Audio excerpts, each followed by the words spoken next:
الحمد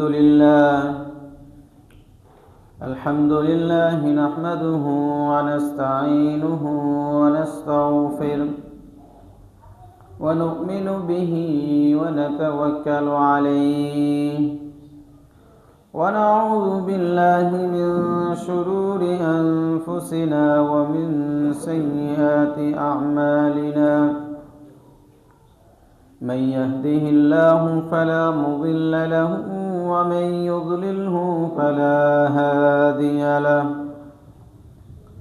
وأشهد أن لا إله إلا الله وحده لا شريك له وأشهد أن محمدًا عبده ورسوله أرسله بالحق بشيرًا ونذيرًا وداعيًا إلى الله بإذنه وسراجًا منيرًا أما بعد فأعوذ بالله من الشيطان الرجيم بسم الله الرحمن الرحيم يا أيها الناس اتقوا ربكم الذي خلقكم من نفس واحدة وخلق منها زوجها وبث منهما رجالا كثيرا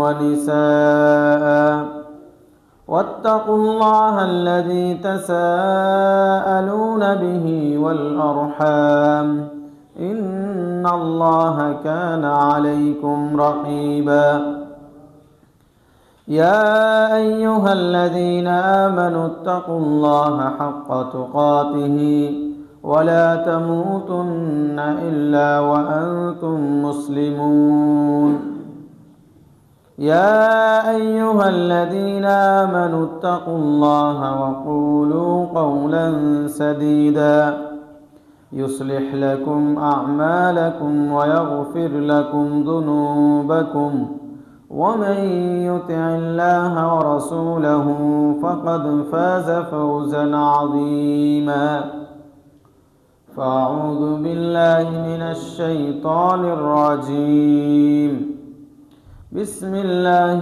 الرحمن الرحيم والذين يكنزون الذهب والفضة ولا ينفقونها في سبيل الله فبشرهم بعذاب أليم الحمد لله যাবতীয় প্রশংসা গুণগান সিফতোসানা আল্লাহ সুবহানাহু ওয়া তাআলার জন্য, যে আল্লাহ রব্বুল আলামিন আমাদের সৃষ্টিকর্তা, আমাদের রিজিক দাতা, আমাদের হায়াত এবং মৌতের মালিক, যে আল্লাহ রব্বুল আলামিন আমাদেরকে সুস্থ রেখেছেন এবং আল্লাহ রব্বুল আলামিনের নিকট অত্যন্ত সম্মানিত মাস রমজান মাসে অবস্থান করার তৌফিক দান করেছেন এবং আল্লাহ রাব্বুল আলামিনের নিকট যতগুলো দিন আছে সমস্ত দিনগুলির মাঝে সর্বোত্তম দিন হচ্ছে জুমার দিন। জুমার দিন আমাদেরকে আল্লাহ রাব্বুল আলামিন মসজিদে তারই যতগুলো ইবাদত আছে সবচাইতে গুরুত্বপূর্ণ ইবাদত সালাত আদায়ের উদ্দেশ্যে উপস্থিত হওয়ার তৌফিক দান করেছেন। সে আল্লাহ রাব্বুল আলামিনের দরবারে জানাই কালিমাতুশ শুকর। আমরা সকলেই বলি আলহামদুলিল্লাহ। অগণিত দরুদ এবং শান্তির ধারা পেশ করি সকল নবী ও আম্বিয়া ইকরামদের প্রতি, বিশেষ করে নবীগণদের ইমাম সাইয়্যিদুল মুরসালিন খাতামুন নবিয়্যিন মুহাম্মদ মুস্তাফা সাল্লাল্লাহু আলাইহি ওয়াসাল্লামের উপর। অতঃপর উপস্থিত মুসল্লিবৃন্দ, আজকে জুমার সংক্ষিপ্ত সময়ে আলোচনার বিষয়বস্তু হবে যাকাত এবং সাথে সাথে নফল সাদাকা, নফল দান। আল্লাহ রাব্বুল আলামিন নবী সাল্লাল্লাহু আলাইহি ওয়াসাল্লামকে যে বিধান দিয়েছেন এবং নবী সাল্লাল্লাহু আলাইহি ওয়াসাল্লাম আল্লাহ রাব্বুল আলামিনের পক্ষ থেকে যে বিধান নিয়ে এসেছেন সেটা হচ্ছে আল্লাহ রাব্বুল আলামিনের মনোনীত ধর্ম ইসলাম।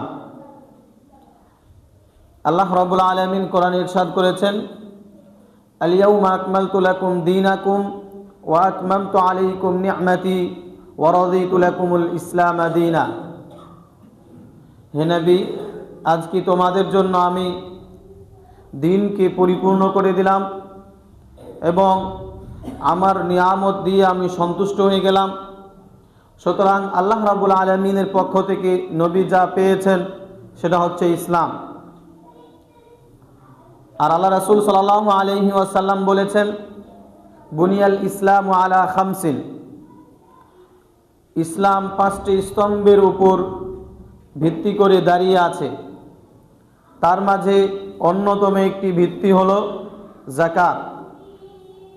আল্লাহ রাব্বুল আলামিন মহাগ্রন্থ আল কোরআনে যতবারই সালাতের কথা আলোচনা করেছেন, সাথে সাথে সালাতের সাথে সাথে যাকাতের কথা উল্লেখ করেছেন। আল্লাহ রাব্বুল আলামিন মহাগ্রন্থ আল কোরআনে প্রায় 82 বারের উপরে সালাতের কথা উল্লেখ করেছেন। তাহলে যদি আমরা ধরে নিই 82 বার যেখানে আল্লাহ রাব্বুল আলামিন সালাতের কথা উল্লেখ করেছেন, সাথে সাথে সেখানে যাকাতের কথা উল্লেখ করেছেন, তাহলে অত্যন্ত গুরুত্বপূর্ণ বিধায় আল্লাহ রাব্বুল আলামিন সালাতের সাথে সাথে যাকাতকেও উল্লেখ করেছেন। আল্লাহ রাব্বুল আলামিন মহাগ্রন্থ আল কোরআনে উল্লেখ করেছেন, খুয মিন আমওয়ালিহিম সাদাকাতান তুতাহহিরুহুম ওয়া তুযাক্কিহিম বিহা ওয়া সাল্লি আলাইহিম। হে রাসূল, আপনি তাদের কাছ থেকে যাকাত গ্রহণ করেন এবং এই যাকাত গ্রহণ করাটা তাদের বাকি সম্পদগুলিকে পবিত্র করে দিবে। সুতরাং এই আয়াত থেকে আমরা বুঝতে পারছি, যদি আমাদের সম্পদের নিসাব পরিমাণ হয়, অর্থাৎ যেই পরিমাণ সম্পদ হলে আমার আপনার ওপর আল্লাহ রাব্বুল আলামিন যাকাতকে ওয়াজিব করেছেন, সেই পরিমাণ সম্পদ যদি হয় আর আমরা যদি যাকাত আদায় না করি, তাহলে আমাদের বাকি সম্পদগুলি অপবিত্র থাকবে। বাকি সম্পদগুলি পবিত্র করার স্বার্থেই আল্লাহ রাব্বুল আলামিন রাসূল সাল্লাল্লাহু আলাইহি ওয়াসাল্লামকে বললেন যে তুমি তাদেরকে বলে দাও যাতে করে তারা যাকাত দেয়। এই যাকাত দেওয়াটা তাদের বাকি সম্পদগুলিকে পবিত্র করে দিবে। মুহতারাম হাজিরিন, আল্লাহ রাসূল সাল্লাল্লাহু আলাইহি ওয়াসাল্লাম আল্লাহ রাসূল সাল্লাল্লাহু আলাইহি ওয়াসাল্লামের ওপর নাজিলকৃত কোরআনে আল্লাহ রাব্বুল আলামিন আরো উল্লেখ করছেন, ওয়াল্লাযীনা ইয়াকনিজুনা আয-যাহাবা ওয়াল ফিদ্দা ওয়া লা ইউনফিকুনাহা ফি সাবিলিল্লাহ, যারা স্বর্ণ রৌপ্য অর্থাৎ সম্পদ গচ্ছিত করে রাখে, সম্পদকে নিজের কাছে ধরে রাখে, ওয়া লা ইউনফিকুনাহা ফি সাবিলিল্লাহ, এবং আল্লাহর রাস্তায় ব্যয় করে না, আল্লাহর রাস্তায় দিয়ে দেয় না, তাহলে আল্লাহ রাব্বুল আলামিন বলছেন, ফাবাশশিরহুম বিআযাবিন আলিম, আপনি তাদেরকে যন্ত্রণাদায়ক শাস্তির সুসংবাদ দেন। তো যন্ত্রণাদায়ক শাস্তির আবার সুসংবাদ হয় নাকি?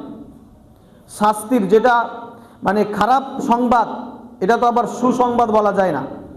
বরঞ্চ আল্লাহ রাব্বুল আলামিন এখানে ধিক্কার, আল্লাহ রাব্বুল আলামিন এখানে অপমানকর পরিস্থিতি তুলে ধরছেন, যে যারা তাদের সম্পদ উপযুক্ত বা তাদের সম্পদ পর্যাপ্ত পরিমাণে আছে, যাকাত ওয়াজিব হয়ে গেছে, তারপরেও তারা তাদের সম্পদের যাকাত দেয় না, তাদেরকে আপনি শাস্তির ভয় দেখান।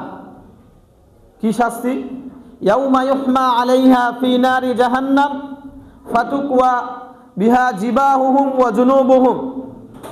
এই আয়াতের ব্যাখ্যা করতে গিয়ে আল্লাহ রাসূল সাল্লাল্লাহু আলাইহি ওয়াসাল্লাম একটি হাদিস উল্লেখ করেছেন, যারা তাদের সম্পদের নির্ধারিত পরিমাণ হওয়ার পরেও যাকাত আদায় করবে না, আল্লাহ রাব্বুল আলামিন কিয়ামতের দিন তাদের এই সম্পদগুলিকে বিষধর সাপে পরিবর্তন করবেন।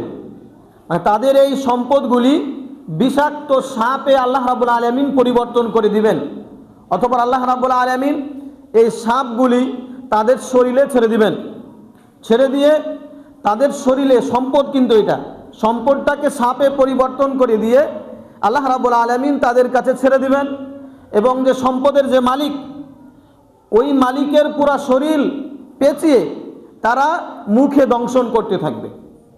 তাদের মুখে, তাদের জিহ্বায়, তাদের শরীরে দংশন করতে থাকবে এবং বলবে যে আমি তোমাদের সম্পদ, আমি তোমাদের মাল, আমি তোমাদের গচ্ছিত সম্পদ, যেগুলা দুনিয়াতে তোমার উপযুক্ত অর্থাৎ নির্ধারিত পরিমাণ হওয়ার পরেও দান করনি, দিয়ে দাওনি। যেটা যাকাত, এটা আপনার অংশ নয়।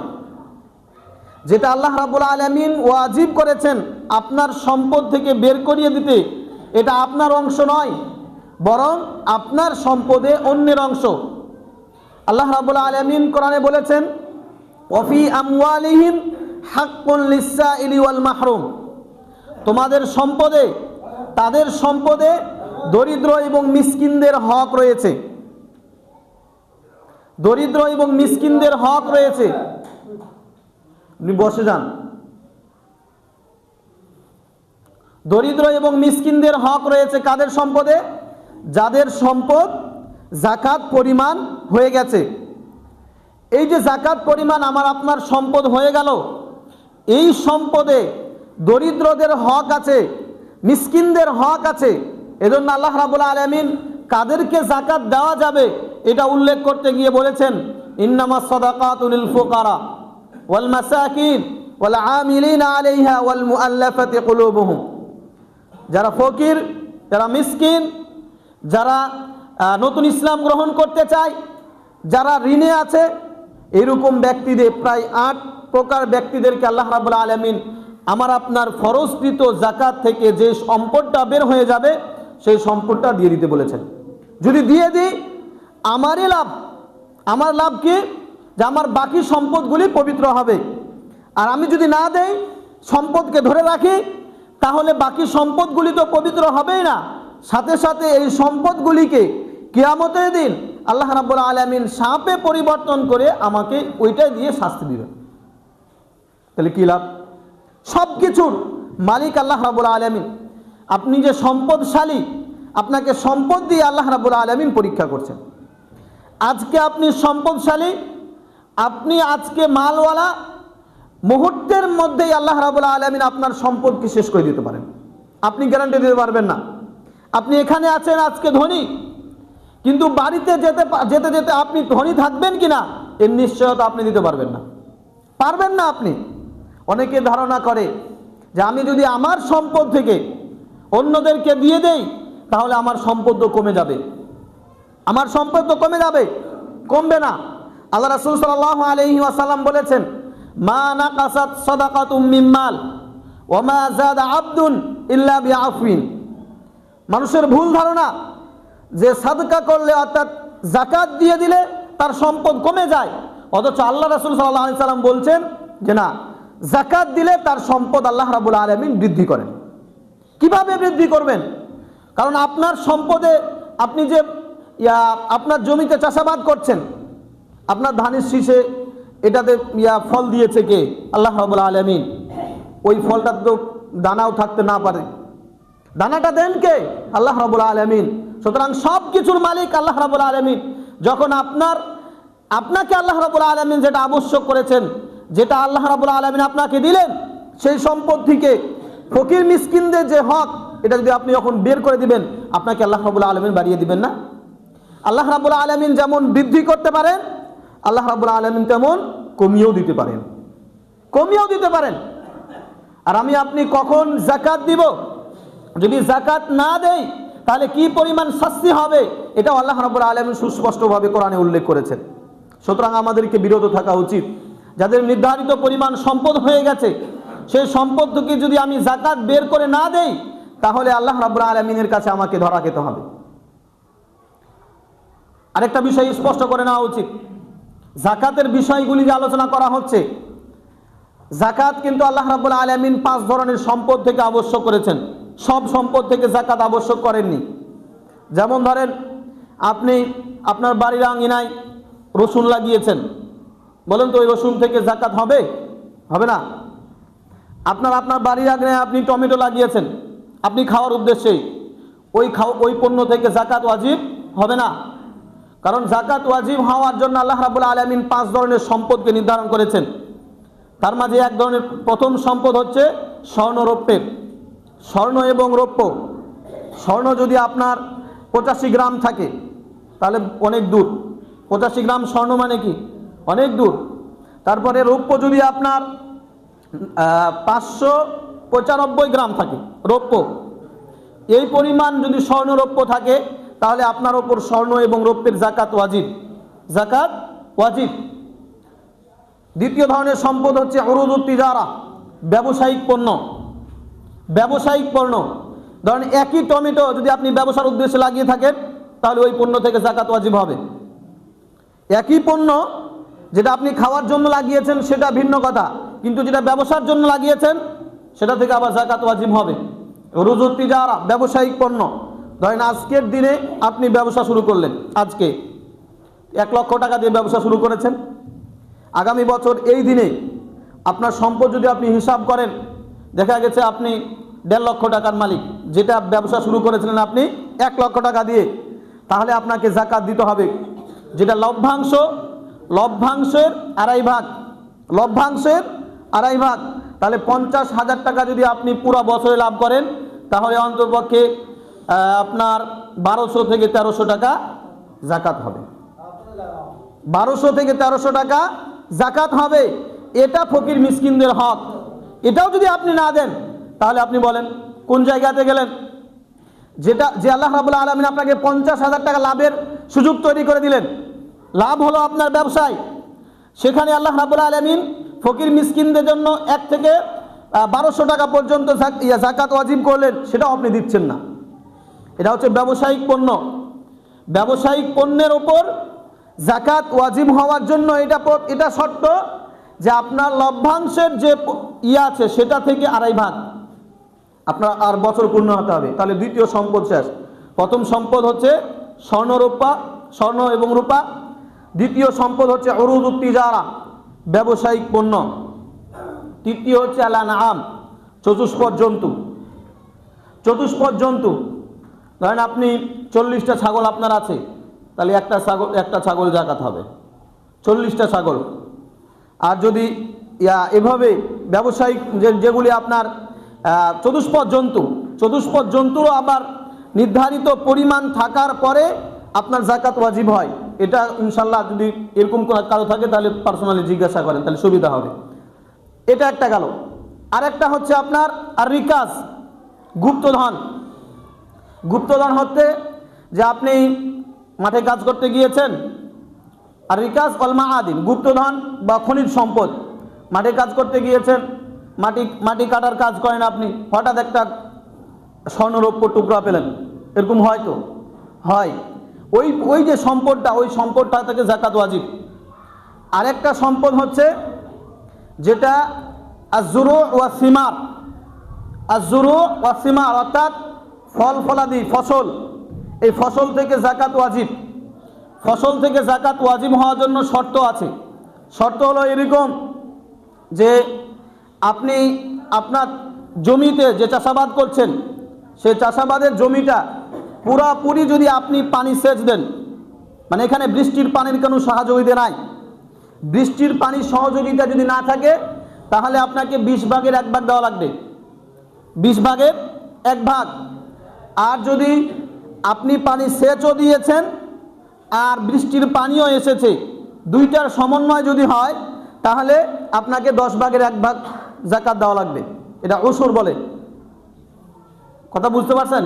মানে যদি আপনার পুরা সম্পূর্ণ চাষাবাদটা বৃষ্টির পানিতে হয়ে থাকে, না আপনাকে পুরা সেচ দিতে হয়, বৃষ্টির পানি নাই, বৃষ্টির পানি নাই, সম্পূর্ণ আপনি নিজ টাকা দিয়ে সেচ করে পরে আপনি চাষাবাদ করছেন, তাহলে 20 ভাগের 1 ভাগ, 20 ভাগের 1 ভাগ। মানে যদি আপনার 20 মণ সম্পদ হয় তাহলে 1 মণ, 20 মণ সম্পদ হলে 1 মণ। আর যদি আল্লাহ রাব্বুল আলামিন আপনার জমিতে বৃষ্টিও দিয়েছেন, আপনাকেও নিজ থেকে কিছু সেচ করতে হয়েছে চাষাবাদ করার জন্য, তাহলে 10 ভাগের 1 ভাগ, তাহলে 10 ভাগের 1 ভাগ।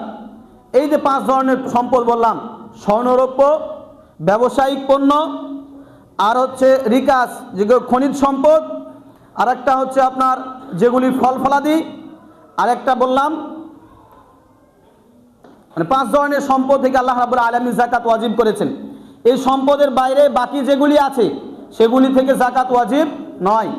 সুতরাং আল্লাহ রাব্বুল আলামিন আমাদেরকে যাতে করে এই বিষয়টা বুঝদেন, যাতে করে আমার যদি নিসাব পরিমাণ হয় সম্পদের, সেই সম্পদ থেকে যাকাত ওয়াজিব করে আদায় করে দেয়। আল্লাহ রাসূল সাল্লাল্লাহু আলাইহি ওয়াসাল্লাম কোরআনে আল্লাহ রাব্বুল আলামিন বলছেন, ইয়া আইয়ুহাল্লাযীনা আমানু আনফিকু মিম্মা রাযাকনাকুম মিন ক্বাবলি আন ইয়াতিয়া আহাদাকুমুল মাউত।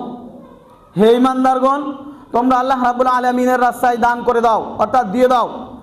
কখন? মিম্মা রাযাকনাকুম, যা তোমাদেরকে আল্লাহ রাব্বুল আলামিন রিজিক হিসাবে দিয়েছেন। মিন ক্বাবলি আন ইয়াতিয়া আহাদাকুমুল মাউত, তোমাদের কাছে মৃত্যু আসার পূর্বেই, মৃত্যু আসার পূর্বেই তোমাদেরকে আল্লাহ রাব্বুল আলামিন যা রিজিক দিয়েছেন, এই রিজিক থেকে তোমরা আল্লাহ রাব্বুল আলামিনের রাস্তায় দান করে দাও। কারণ যদি আপনি মৃত্যুবরণ করেন তারপরে আপনার সম্পদের যাকাত বের করার সুযোগ থাকে না, আপনি যদি সম্পদের মালিক হন। কারণ আপনি মৃত্যুবরণ করলেই আপনার সম্পদের মালিক অন্যজন হয়ে যায়, আপনি থাকেন না। এই জন্য আপনার সম্পদ কোনটা, আপনার অর্জিত সম্পদ কোনটা, যেটা আপনি আল্লাহর রাস্তায় দান করবেন, যেটা আপনি পড়বেন, যেটা আপনি খাবেন, এটা হচ্ছে আপনার সম্পদ। আর যেটা আপনি ছেড়ে যাবেন সেটা অন্যের, এটা নিশ্চিত। যা আপনি দান করছেন সেটা আপনার, আপনি পাবেন। যা আপনি খাচ্ছেন তা আপনার, যা আপনি পড়ছেন তা আপনার, কিন্তু যা রেখে গেলেন সেটা অন্যের, সেটা অন্যের। সুতরাং আখেরাত গোছান। আখেরাত গোছাতে হলে আপনাকে অবশ্যই আপনার নির্ধারিত পরিমাণ সম্পদ হয়ে যাওয়ার পরে আপনাকে যাকাত আদায় করে দিতে হবে, যাকাত আদায় করে দিতে হবে। আল্লাহ রাসূল সাল্লাল্লাহু আলাইহি ওয়াসাল্লাম মুআয ইবনে জাবালকে ইয়ামানে পাঠাচ্ছেন। ইয়ামানে পাঠিয়ে দিয়ে বলছেন, ইয়া মুআয, ইন্নাকা তা'তি কওমান মিন আহলিল কিতাব ফালিয়াকুন আউওয়ালা মা তাদউহুম ইলা শাহাদাতি আল্লা ইলাহা ইল্লাল্লাহ। হে মুআয, তোমাকে আমি ইয়ামানে পাঠাচ্ছি। ইয়ামানের মানুষরা হচ্ছে আহলে কিতাব, অর্থাৎ আল্লাহ রাব্বুল আলামিনের পক্ষ থেকে কিতাবধারী। আল্লাহ রাব্বুল আলামিন তাদেরকে কিতাব দিয়েছেন। সুতরাং যাদের কাছে কিতাব আছে তাদের কাছে জ্ঞানও আছে, যাদের কাছে বই আছে তাদের কাছে জ্ঞান আছে। সুতরাং তারা শিক্ষিত মানুষ। শিক্ষিত মানুষদেরকে আপনি যখন দাওয়াত দিবেন তখন মুআযকে আল্লাহ রাসূল সাল্লাল্লাহু আলাইহি সাল্লাম বলছেন, ইন্নাকা তা'তি কওমান মিন আহলিল কিতাব আউওয়ালা মা তাদউহুম ইলা শাহাদাতি আল্লা ইলাহা ইল্লাল্লাহ।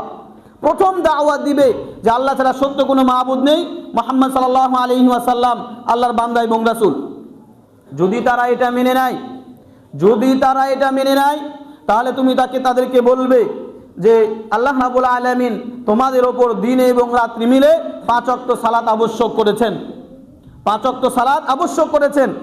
তারপরে এটা যদি তারা মেনে নেয়, তারপরে তুমি তাহলে বলবে যে আল্লাহ রাব্বুল আলামিন তোমাদের ওপর যাকাত ওয়াজিব করেছেন, যাকাত ওয়াজিব করেছেন, যাকাত ওয়াজিব করেছেন। সুতরাং তুমি যাকাত গ্রহণ করবে ধনীদের থেকে, ধনীদের থেকে যাকাত গ্রহণ করে দরিদ্রদেরকে আবার বিতরণ করে দিবে। যাকাত দিতে যদি কোনো ব্যক্তি গরিমসি করে তাহলে তার সম্পদ অপবিত্র থাকবে, তার সম্পদ আল্লাহ রাব্বুল আলামিনের কাছে হারাম হিসাবে গৃহীত হবে। সুতরাং আপনার সম্পদ পবিত্র করণার্থে আপনাকে যাকাত দেওয়া লাগবে, আপনাকে যাকাত দেওয়া লাগবে। যখন আল্লাহ রাসূল সাল্লাল্লাহু আলাইহি ওয়াসাল্লাম মৃত্যুবরণ করলেন, আল্লাহ রাসূল সাল্লাল্লাহু আলাইহি সাল্লামের মৃত্যুর পরে খলিফা হলেন আবু বকর রাদিয়াল্লাহু তাআলা আনহু। আবু বকর রাদিয়াল্লাহু তাআলা আনহু বেশ কয়েকটি ফিতনার অর্থাৎ সমস্যার সম্মুখীন হয়েছিলেন তার 2 বছর খেলাফতকালে। তার মাঝে অন্যতম হচ্ছে যাকাত অস্বীকারীদের বিরুদ্ধে যুদ্ধ করতে হয়েছিল আবু বকর রাদিয়াল্লাহু তাআলা আনহুকে। যারা আল্লাহ রাসূল সাল্লাল্লাহু আলাইহি সাল্লামের মৃত্যুর পরে কিছু মানুষ যাকাতকে অস্বীকার করে বসলো। তারা বলল যে আল্লাহ রাসূল সাল্লাল্লাহু আলাইহি ওয়াসাল্লামকে যে যাকাতটা আমরা দিতাম, যেহেতু আল্লাহ রাসূল সাল্লাল্লাহু আলাইহি সাল্লাম মরে গেছেন, মৃত্যুবরণ করেছেন, আমরা আর এই সম্পদটা আমরা ইসলামের স্বার্থে দিব না।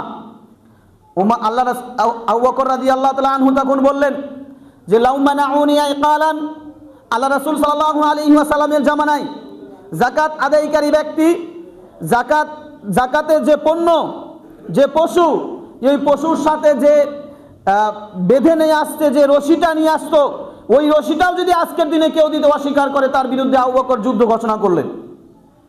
মানে আপনি তো যাকাতের সম্পদ দিবেনই, বরং যাকাতের সম্পদ দিতে নিয়ে আসতে যেই রশিটা লাগতো এই রশিটাও যদি আজকের দিনে দিতে কেউ অস্বীকৃতি জানায়, আমি আবু বকর তার বিরুদ্ধে যুদ্ধ ঘোষণা করলাম। ওমর রাদিয়াল্লাহু তাআলা আনহু বিরোধিতা করে বসলেন আবু বকর রাদিয়াল্লাহু তাআলা আনহু, যে আপনি যে যুদ্ধ করবেন, আল্লাহ রাসূল সাল্লাল্লাহু আলাইহি ওয়াসাল্লাম বলেছেন, যে ব্যক্তি মান ক্বালা লা ইলাহা ইল্লাল্লাহ হারুমা মিন্নি দিমাহুম ওয়া আমওয়ালাহুম, যে ব্যক্তি লা ইলাহা ইল্লাল্লাহ পাঠ করে, সেই ব্যক্তি তার রক্ত, তার সম্মান, তার সম্পদ সব কিছু অন্য মুসলিমদের উপর হারাম হয়ে যায়। তো যেই ব্যক্তি যাকাত দিতে অস্বীকার করলো, সে তো লা ইলাহা ইল্লাল্লাহ পড়েছে। যেই ব্যক্তি যাকাত দিতে অস্বীকার করলো, সে তো লা ইলাহা ইল্লাল্লাহ পড়েছে। ওই ব্যক্তির বিরুদ্ধে আপনি কিভাবে যুদ্ধ ঘোষণা করলেন? এটা বলছে উমর রাদিয়াল্লাহু তাআলা আনহু।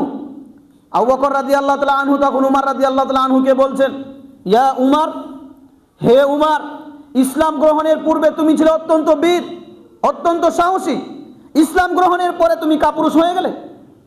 আজকের দিনে আল্লাহ রাসূল সাল্লাল্লাহু আলাইহি সাল্লামের মৃত্যুর পরে যাকাত দিতে অস্বীকার করলো। আমি আবু বকর যদি মারা যাই, কালকে অন্য সিয়াম অস্বীকার করে বসবে। জেনে রাখো, আল্লাহ রাসূল সাল্লাল্লাহু আলাইহি ওয়াসাল্লাম মৃত্যুবরণ করেছেন, ইসলাম মরেনি। আল্লাহ রাসূল সাল্লাল্লাহু আলাইহি ওয়াসাল্লাম মৃত্যুবরণ করেছেন ঠিক, কিন্তু ইসলাম মরে যায়নি। সুতরাং আল্লাহ রাসূল সাল্লাল্লাহু আলাইহি ওয়াসাল্লামের মৃত্যুর সাথে যাকাত অস্বীকার করার কোনো সংস্পর্শ নেই, কোনো সংযোগ সূত্র নেই। আল্লাহ রাসূল সাল্লাল্লাহু আলাইহি ওয়াসাল্লাম যে জন্য এসেছিলেন ইসলাম প্রতিষ্ঠার জন্য, সেই ইসলামের অংশ হচ্ছে যাকাত। সেই যাকাত দিতে কেউ যদি অস্বীকার করে, আমি আবু বকর তার বিরুদ্ধে যুদ্ধ ঘোষণা করলাম। এখন তুমি মানো আর না মানো। পরবর্তীতে আল্লাহ রাব্বুল আলামিন উমর রাদিয়াল্লাহু তাআলা আনহুর অন্তরকে খুলে দিলেন এবং সঠিকটা বুঝতে পারলেন, এবং তিনি বললেন যে আবু বকর রাদিয়াল্লাহু তাআলা আনহুই সঠিকের ওপর আছে। কারণ আজকে আল্লাহ রাসূল সাল্লাল্লাহু আলাইহি ওয়াসাল্লাম মৃত্যুর পর মাত্র 1 বছর হয়েছে, তাতেই যাকাত অস্বীকার করে বসেছে। যদি আবু বকর মারা যায়, উমর রাদিয়াল্লাহু তাআলা আনহু মারা যায়, তারপরে সিয়াম অস্বীকার করবে, সালাত অস্বীকার করবে।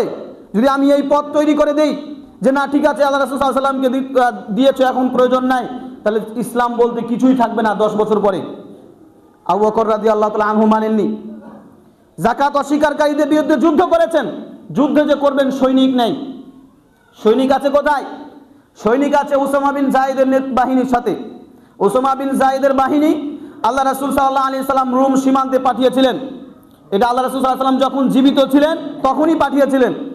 আল্লাহ রাসূল সাল্লাল্লাহু আলাইহি সাল্লাম যখন মৃত্যুবরণ করলেন, আবার যাকাত অস্বীকার করে বসলো, তখন আবু বকর রাদিয়াল্লাহু তাআলা আনহু যখন যাকাত অস্বীকারীর বিরুদ্ধে যুদ্ধ ঘোষণা করলেন, যুদ্ধে যে করবেন সৈনিক কোথায়? সৈনিক তো রোম সীমান্তে আছে। আবু বকর রাদিয়াল্লাহু তাআলা আনহুকে পরামর্শ দেওয়া হলো যে আপনি যুদ্ধ যেহেতু করবেনই, সুতরাং আপনি রোম সীমান্ত থেকে সৈনিক নিয়ে আসেন। মুসলিমদের এখানে কোনো সৈনিক নেই।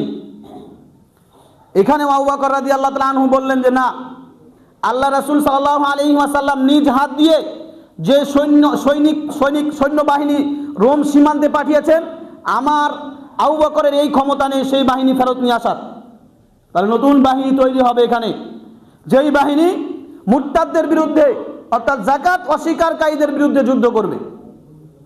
যাকাত অস্বীকার নতুন বাহিনী প্রস্তুত করলেন আবু বকর রাদিয়াল্লাহু তাআলা আনহু। এই বাহিনী মুরতাদদের বিরুদ্ধে, যাকাত অস্বীকারীদের বিরুদ্ধে যুদ্ধ করলেন। তাহলে বুঝতে পারছেন যে যাকাত ইসলামে একটি কত গুরুত্বপূর্ণ বিধান। এই যাকাত আপনার যদি নির্ধারিত পরিমাণ সম্পদ হয় আর আপনি যদি না দেন, তাহলে আল্লাহ রাব্বুল আলামিন তো শাস্তি দিবেনই। কত গুরুত্বপূর্ণ বিধান হলে আপনার বিরুদ্ধে যুদ্ধ ঘোষণা করতে পারে আবু বকর রাদিয়াল্লাহু তাআলা আনহু।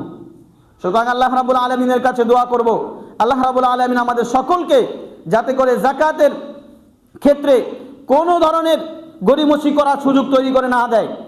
আমি আপনি যাতে করে এই গরিমসি তৈরি না করি, গরিমসি যাতে করে না করি যে আপনার সম্পদ কমে যাবে, আপনি অর্জন করেছেন সেটা দরিদ্রদেরকে দিয়ে দিবেন, মানে এই মন মানসিকতা যাতে আপনার মনের ভিতর তৈরি না হয়।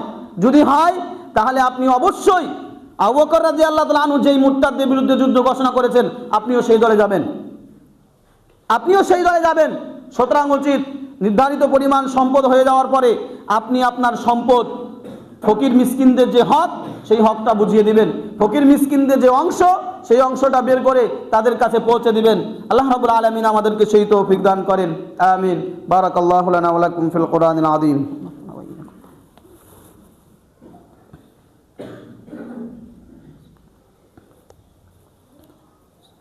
আলহামদুলিল্লাহি ওয়াহদা ওয়াসসালাতু ওয়াসসালামু আলা মান লা নাবিয়্যা বা'দা আম্মা বা'দ। যাকাতের আলোচনা আমরা আজকে শেষ করলাম সংক্ষিপ্তভাবে হলেও। এরপরে হচ্ছে নফল সাদাকা। নফল সাদাকা যেটা আপনার উপর আবশ্যক নয়, নফল সাদাকা দান। আল্লাহ রাব্বুল আলামিন কোরআনে উল্লেখ করেছেন, লান তানালুল বিররা হাত্তা তুনফিকু মিম্মা তুহিব্বুন, যে তোমরা কখনোই কল্যাণে পৌঁছতে পারবে না যতক্ষণ না তোমাদের কাছে যা প্রিয় সেটা আল্লাহ রাব্বুল আলামিনের রাস্তায় ব্যয় না করবে, দান না করবে। এই আয়াত যখন নাজিল হয় তখন আবু তালহা আল আনসারি সাহাবী আবু তালহা অত্যন্ত ধনাঢ্য পরিবারের সন্তান, ধনী সাহাবী তিনি। তার একাধিক বাগান ছিল, তার মাঝে অন্যতম একটা বাগানের নাম হচ্ছে বাইরুহা। তো আল্লাহ রাসূল সাল্লাল্লাহু আলাইহি ওয়াসাল্লামকে এসে বললেন, ইয়া রাসূলুল্লাহ, আল্লাহ রাব্বুল আলামিন তো কোরআনে আয়াত নাজিল করেছেন যে তোমাদের কাছে যা অধিক পছন্দনীয় সেটা আল্লাহ রাব্বুল আলামিনের রাস্তায় দান করার পূর্ব পর্যন্ত তোমরা কল্যাণে পৌঁছতে পারবে না। তোমরা কল্যাণে পৌঁছতে পারবে না যতক্ষণ না তোমাদের কাছে যা প্রিয়, তোমাদের কাছে যেটা পছন্দনীয় সেটা আল্লাহ রাব্বুল আলামিনের রাস্তায় ব্যয় না করবে।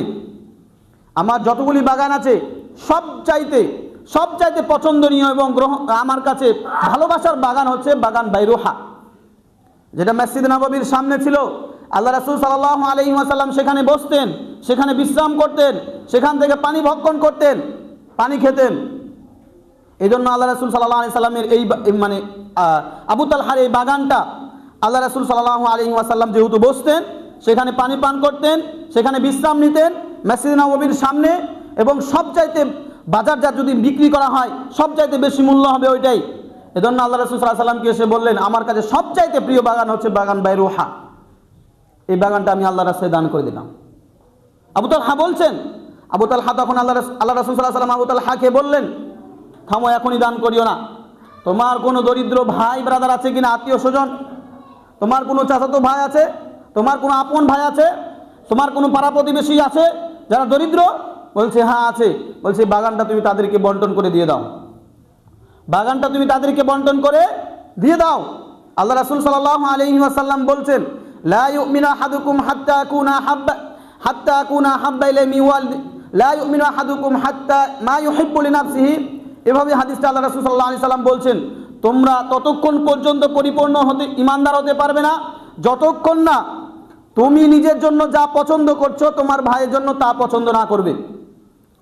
তোমার ভাইয়ের জন্য ততক্ষণ তুমি নিজের জন্য যা পছন্দ করেছো সেটা তোমার নিজের আরেকজন মুসলিম ভাইয়ের জন্য যতক্ষণ না পছন্দ করবে, ভালো না বাসবে, ততক্ষণ পর্যন্ত তোমরা পরিপূর্ণ ইমানদার হতে পারবে না।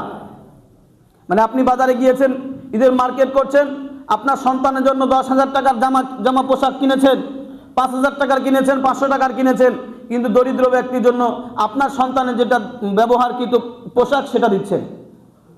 আপনি তো ওটা কিছু পছন্দ করেননি আপনার সন্তানের জন্য, আপনি আপনার সন্তানের জন্য সেটা পছন্দ করেননি, সেটা অন্যের সন্তানের জন্য কিভাবে পছন্দ করলেন? তাহলে আল্লাহ রাসূল সাল্লাল্লাহু আলাইহি সাল্লামের ভাষা অনুযায়ী আমরা পরিপূর্ণ ইমানদার হতে পারবো না যদি এই চিন্তা চেতনা, এই ভাবধারণা আমাদের মস্তিষ্কে থাকে। আল্লাহ রাসূল সাল্লাল্লাহু আলাইহি ওয়াসাল্লাম বলেছেন, আলিয়াদুল উলিয়া খায়রুম মিনাল ইয়াদিস সুফলা, ওপরের হাত সব সময় নিম্ন হাতের চাইতে উত্তম। ওপরের হাত সব সময় নিম্নবর্তী হাতের চাইতে উত্তম। আল্লাহ রাসূল সাল্লাল্লাহু আলাইহি ওয়াসাল্লাম বলেছেন, যখন কিয়ামত সংঘটিত হবে তখন কোনো ধরনের কোনো কিছু ছায়া থাকবে না, সব কিছু ধ্বংস হয়ে যাবে, শুধুমাত্র আল্লাহ রাব্বুল আলামিনের চেহারা থাকবে এবং আরশ থাকবে।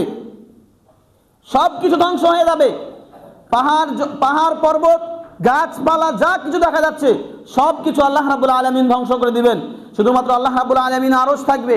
এই আরশের ছায়ার নিচে আল্লাহ রাব্বুল আলামিন 7 শ্রেণীর ব্যক্তিকে ছায়াদান করবেন।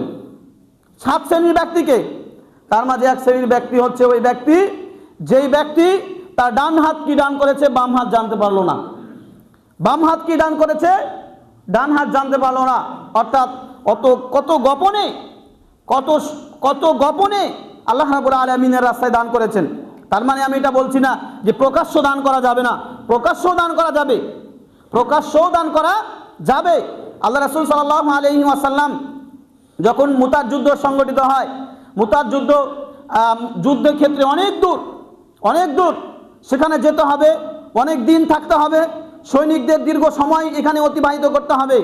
এজন্য আল্লাহ রাসূল সাল্লাল্লাহু আলাইহি ওয়াসাল্লাম মুতার যুদ্ধের জন্য অর্থ কালেকশন করছেন যে তোমরা দান করো, তোমরা দান করো। উমর রাদিয়াল্লাহু তাআলা আনহু বললেন যে আজকে আমি দান করে আবু বকর রাদিয়াল্লাহু তাআলা আনহুকে হারিয়ে দেব। আবু বকর রাদিয়াল্লাহু তাআলা আনহু উমর রাদিয়াল্লাহু তাআলা আনহু বাড়িতে গেলেন, বাড়ি থেকে নিয়ে তার যে পরিমাণ সম্পদ আছে সেই সম্পদ থেকে সম্পদ নিয়ে আসলেন। আবু বকর রাদিয়াল্লাহু তাআলা আনহু নিয়ে আসলেন। আল্লাহ রাসূল সাল্লাল্লাহু আলাইহি ওয়াসাল্লাম উমর রাদিয়াল্লাহু তাআলা আনহুকে বলছেন, ইয়া উমর, আল্লাহ রাস্তায় দান করার জন্য কি নিয়ে আসলে? তখন তিনি বলছেন, আমার যে পরিমাণ সম্পদ আছে সেই সম্পদের এক ভাগ বাড়িতে রেখে আরেক ভাগ সম্পদ আপনার রাস্তায় দান করার জন্য নিয়ে চলে এসেছি। আল্লাহ রাসূল আবু বকর রাদিয়াল্লাহু তাআলা আনহুকে জিজ্ঞাসা করলেন, আবু বকর আপনি কি নিয়ে এসেছেন? আবু বকর রাদিয়াল্লাহু তাআলা আনহু বললেন, ইয়া রাসূলুল্লাহ, বাড়িতে আপনি অর্থাৎ আল্লাহ এবং তার রাসূল ছাড়া আর কোনো কিছুই রেখে আসেনি, সব কিছু নিয়ে চলে এসেছি, সব কিছু নিয়ে চলে এসেছি। সেই দিন আবু বকর রাদিয়াল্লাহু তাআলা আনহু উমর রাদিয়াল্লাহু তাআলা আনহুর চাইতে বেশি দান করেননি, বেশি দান করেননি ঠিক, তারপরেও উমর রাদিয়াল্লাহু তাআলা আনহুর দানের চাইতে আবু বকর রাদিয়াল্লাহু তাআলা আনহুর দানটা বেশি ছিল। কেন? ত্যাগটা বেশি। কিছুই নাই, আপনাকে রেখেছি আর আল্লাহকে রেখে চলে এসেছি, আমার পরিবারের দেখভালের দায়িত্ব আল্লাহ রাব্বুল আলামিন নেবেন, দরকার নাই আমার এই সম্পদের, সব সম্পদ আপনার রাস্তায় আমি দান করে দিলাম। উমর রাদিয়াল্লাহু তাআলা আনহু অর্ধেক সম্পদ দান করলেন। উসমান রাদিয়াল্লাহু তাআলা আনহু তখন অত্যন্ত ধনী পরিবারের সন্তান, নিজে ব্যবসায়িক ছিলেন, অনেক সম্পদের মালিক। উসমান রাদিয়াল্লাহু তাআলা আনহু পরপর তিনবার, প্রথমে একবার বাড়িতে গেলেন, 300 উট নিয়ে আসলেন, 300 উট, আজকাল কি বাজারে 300 উট অন্তপক্ষে 30 কোটি টাকা হতে পারে। তারপরে আবার গেলেন, আবার 300 উট নিয়ে আসলেন, 600 উট হলো, আবার 300 উট নিয়ে আসলেন, 340টা উট, প্রায় 940টা উট হলো উসমান রাদিয়াল্লাহু তাআলা আনহুর পক্ষ থেকে, 940টা উট। তারপরে 1000 পরিপূর্ণ করার জন্য আরো 60টা ঘোড়া দান করলেন, তিনি 1000 পরিপূর্ণ করে দিলেন। তাহলে উসমান রাদিয়াল্লাহু তাআলা আনহু এক মুতার যুদ্ধে কি পরিমাণ সম্পদ দান করেছেন। এখানে তিনি ক্ষান্ত হননি, বরং তিনি আল্লাহ রাসূল সাল্লাল্লাহু আলাইহি সাল্লামকে বললেন, ইয়া রাসূলুল্লাহ, মুতার যুদ্ধে যে সৈনিকরা যাবে, যেই পরিমাণ সৈন্য যাবে, সমস্ত সৈন্যের 15 দিনের খাবার দাবার দায়িত্ব সব কিছু আমার। এই পরিমাণ সম্পদ উসমান রাদিয়াল্লাহু তাআলা আনহু দান করেছেন। এমনি আশারায়ে মুবাশশারা নন, তারা জান্নাতের সুসংবাদ প্রাপ্ত এমনিই নন। আল্লাহ রাব্বুল আলামিন তাদেরকে জান্নাতের, দুনিয়াতে জান্নাতের সার্টিফিকেট দিয়েছেন, এমনিই না, ত্যাগ আছে ইসলামের জন্য। আবু বকর রাদিয়াল্লাহু তাআলা আনহুর যত সম্পদ আছে সমস্ত সম্পদ ইসলামের স্বার্থে ব্যবহার হয়েছে। নিজ স্বার্থে আবু বকর রাদিয়াল্লাহু তাআলা আনহু 1 টাকাও নিজের কোনো খরচ করেননি। খেয়েছেন না, খেয়েছেন, খাওয়াটাও নিজের স্বার্থে নয়, ইসলামের স্বার্থে। আপনি বেঁচে আছেন কি খাওয়ার জন্য না, মানে খাওয়ার জন্য বাঁচা না বাঁচার জন্য খাওয়া? মানে আপনি বেঁচে আছেন শুধু খাবেন এজন্য, না আপনি বাঁচবেন সেজন্য খাবেন যাতে করে মরে না যায়? বেঁচে থাকলে আপনি ইবাদত করতে পারবেন, এই স্বার্থে আপনি যদি খান এখানেও সওয়াব পাবেন, খেলেও আপনি সওয়াব পাবেন।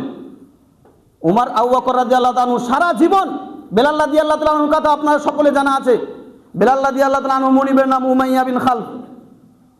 ইসলাম গ্রহণের কারণে বেলাল রাদিয়াল্লাহু তাআলা আনহুকে প্রচন্ড পরিমাণ আঘাত করছে। উত্তপ্ত মরুভূমিতে বেলাল রাদিয়াল্লাহু তাআলা আনহুকে শুইয়ে রেখেছে, বুকে পাথর চাপা দিয়ে রেখেছে, এবং সেই রাস্তা দিয়ে আবু বকর রাদিয়াল্লাহু তাআলা আনহু হেঁটে যাচ্ছেন, এবং তিনি একটা শব্দ শুধুমাত্র বেলাল রাদিয়াল্লাহু তাআলা আনহুর মুখ থেকে বের হয়ে যাচ্ছে, সেটা হচ্ছে আহাদ আহাদ আহাদ, মানে একক, এক আল্লাহ, এক আল্লাহ, এই আল্লাহ আল্লাহ শব্দটা বের হচ্ছে। আবু বকর রাদিয়াল্লাহু তাআলা আনহু বেলাল রাদিয়াল্লাহু তাআলা আনহুর মুনিবের কাছে আসলেন, এসে বলছেন যে এই যে কষ্ট দিচ্ছেন কেন, দাস, এই দাসকে আমার কাছে বিক্রি করে দেন। তখন বেলাল রাদিয়াল্লাহু তাআলা আনহুর মানে দাস যেহেতু, দাসের দামটা বাড়িয়ে বললেন, 5 উকিয়া সমপরিমাণ বললেন, 5 উকিয়া, 1 উকিয়া সমান সমান 40 দিরহাম, 40 দিরহাম। তো তিনি বাড়িতে গেলেন, বাড়ি থেকে নিয়ে এসে 5 উকিয়া সমান সমান সম্পদ নিয়ে আসলেন। তখন উমাইয়া বিন খালফ আবু বকর রাদিয়াল্লাহু তাআলা আনহুকে বলছেন, আবু বকর তুমি তো আজকে ব্যবসায় ঠকে গেলা। যে কেন?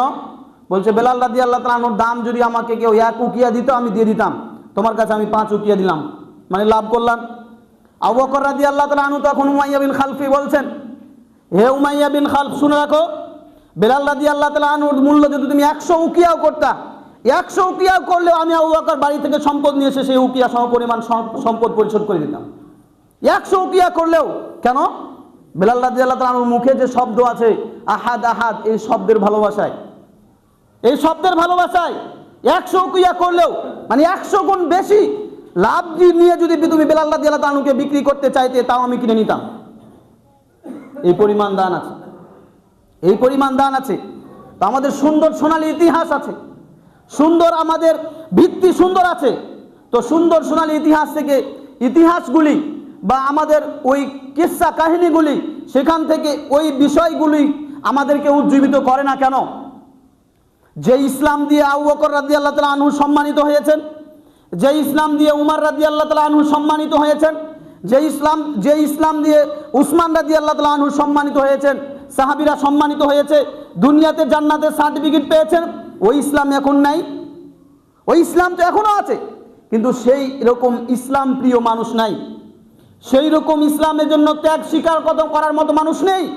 সেই জন্য আল্লাহ রাব্বুল আলামিন এদেরকে দুনিয়াতে জান্নাতের সার্টিফিকেট দেন না। এখনো মানুষ দুনিয়াতে জান্নাতের সার্টিফিকেট পেতে পারে, অর্থাৎ আল্লাহ রাব্বুল আলামিন আপনাকে ঘোষণা দিয়ে বলবে এটা না, আপনাকে দেখলেই বলে যাবে যে আপনি জান্নাতি মানুষ। আপনার কর্মই বলে দিবে, আপনার কার্যক্রম বলে দিবে যে আপনি জান্নাতি মানুষ। কারণ আল্লাহ রাসূল সাল্লাল্লাহু আলাইহি সাল্লাম বলেছেন, কুল্লু মুয়াসসারিন লিমা খুলিকা লাহু, আপনাকে কি জন্য সৃষ্টি করা হয়েছে? যদি আপনি ভালো কাজ করেন তাহলে বুঝবেন আপনাকে আল্লাহ রাব্বুল আলামিন জান্নাতবাসী হিসাবে সৃষ্টি করেছেন, আর আপনি যদি খারাপ কাজ করেন তাহলে আপনি বুঝবেন আপনাকে আল্লাহ রাব্বুল আলামিন জাহান্নামী হিসাবে সৃষ্টি করেছেন। আল্লাহ রাব্বুল আলামিনের কাছে দোয়া করব, এই রমজান মাস অত্যন্ত ফজিলতপূর্ণ মাস।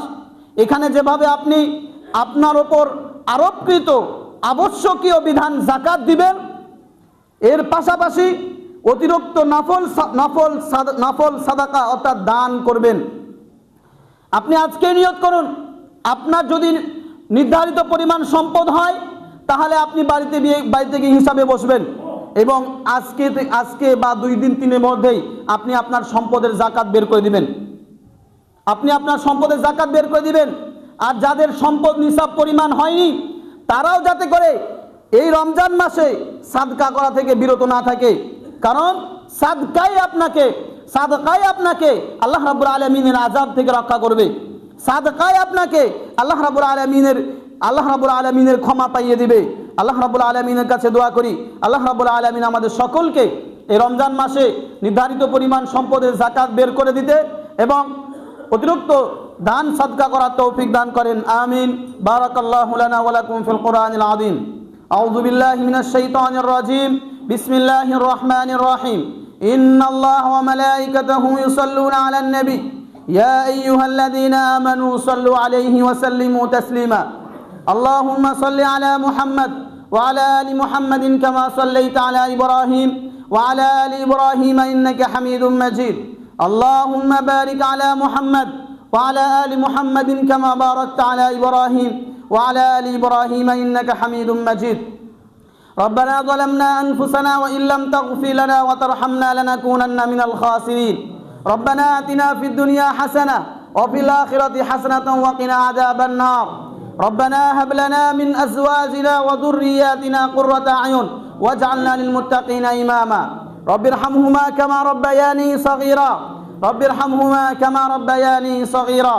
ربنا اغفر لي ولوالدي وللمؤمنين يوم يقوم الحساب. سبحان ربك رب العزة عما يصفون وسلام على المرسلين والحمد لله رب العالمين. قوموا للصلاة.